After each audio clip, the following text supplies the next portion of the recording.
సొరకాయతో చేసుకునే ఈ గారెలు చాలా రుచిగా ఉంటాయి. ఒకటికి 10 తినేస్తారు ఇంట్లో వాళ్ళు. హలో మై డియర్ క్వీన్స్, ఈ స్నాక్ ఐటమ్ ని చూసేద్దామా? అరచెయ్యంతా పొడవున్న సొరకాయ ముక్కని కట్ చేసుకొని తీసుకొని ఇలా చక్కగా కడుక్కొని తొక్క తీసేసుకోవాలి. నేను ఇక్కడ మిక్సీ జార్ లో వేస్తున్నాను తురుముకోవడానికి. ఇలా సన్నగా ముక్కలుగా కట్ చేసి తురుముకునేది ఉంటే ట్రై చేయండి. కాకపోతే టైం ఎక్కువ పడుతుంది. మీ దగ్గర ఒకవేళ వెజిటేబుల్ చాపర్ ఉంటే దాంట్లో కూడా మీరు ట్రై చేయొచ్చు. లేదు అంటే మిక్సీలో వేసుకొని పల్స్ మోడ్ లో అంటే కచ్చా పచ్చాగా కూడా మీరు చేసుకున్నా కూడా ఈజీగా ఉంటది. ఒకవేళ ఈ మిక్సీ జార్ లింక్ కావాలంటే నేను ఇక్కడ ట్యాగ్ చేశాను ప్రోడక్ట్ ని, చూడండి. ఇందులో అయితే 30 సెకండ్లో కష్టమేమీ లేకుండా ఈజీగా తురుముకోవచ్చు. చూసారా, ఇలా సింపుల్ గా ఈజీగా తురుముకోవచ్చు. ఇప్పుడు ఇదంతా కూడా ఒక బౌల్లోకి తీసేసుకోవాలి. ఇప్పుడు ఇందులో 1.5 కప్పు నుంచి 2 కప్పుల వరకు బియ్యం పిండి వేసుకోవాలి. మీరు తీసుకున్న సొరకాయ తురుము క్వాంటిటీని బట్టి మీకు పిండి అనేది పడుతుంది. నాకైతే 2 కప్పులు పట్టింది. 1.5 కప్పు వేసుకొని ఆ తర్వాత చెక్ చేసుకొని వేసుకోండి. రుచికి సరిపడా ఉప్పు, 1 టీ స్పూన్ జీలకర్ర, 1 టీ స్పూన్ కారపొడి, చిన్న ముక్కలుగా తరిగిన కరివేపాకు కొంచెం, చిన్న ముక్కలుగా కట్ చేసుకున్న 2 పచ్చిమిరకాయలు,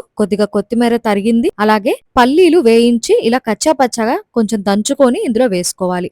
మీరు ఎక్కడా కూడా వాటర్ కలపాల్సిన అవసరం అస్సలు ఉండదు. మొదటిగా మీరు ఈ సొరకాయలో ఉన్న నీళ్ళంతటితో ఫస్ట్ పిండి అంతా మొత్తం కలుపుకోండి. మీకు ఒకవేళ పిండి అవసరం అనిపిస్తే యాడ్ చేసుకోండి. ఒక మీడియం సైజ్ ఉల్లిపాయని చిన్న ముక్కలుగా కట్ చేసుకొని ఇందులో వేసుకొని కలుపుకోండి. ఉల్లిపాయలో నుంచి అలాగే సొరకాయలో నుంచి వచ్చిన నీళ్లతోనే ఈ పిండి అనేది చక్కగా కలిసిపోతుంది. సో ఎక్కడ నీళ్లు కలపాల్సిన అవసరం లేదు. ఒకవేళ మీకు అవసరం అనిపిస్తే కొద్దిగా కలుపుకోండి.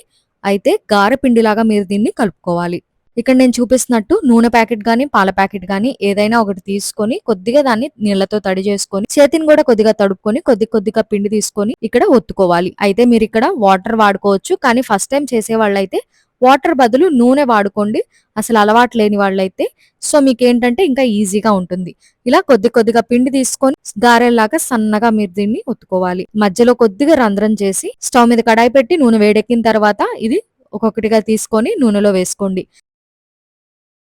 మంటని లో టు మీడియం ఫ్లేమ్ లో పెట్టి గారెలు అనేది మీరు వేసుకోవాలి. వేసిన గారెకి వెంటనే గంట అనేది తగలనివ్వద్దు. 1 నిమిషం గ్యాప్ ఇచ్చిన తర్వాత మాత్రమే మీరు గంట పెట్టి అటు ఇటు తిప్పుకుంటూ నేను చూపిస్తున్న గోల్డెన్ క్రిస్పీ బ్రౌన్ కలర్ లోకి వచ్చేంత వరకు మీరు వేయించుకోవాలి. వీటిని నూనెలో నుంచి తీసి టిష్యూ పేపర్ పెట్టిన ఒక బౌల్లోకి మీరు తీసుకుంటే టిష్యూస్ పీల్ చేసుకుంటాయి.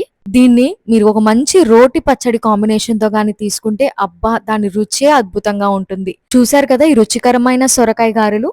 తప్పకుండా ట్రై చేయండి. మీకు తప్పకుండా ఈ రెసిపీ నచ్చుతుందని అనుకుంటున్నాను. ఒకవేళ నచ్చితే తప్పకుండా ట్రై చేయండి. Thank you so much for watching.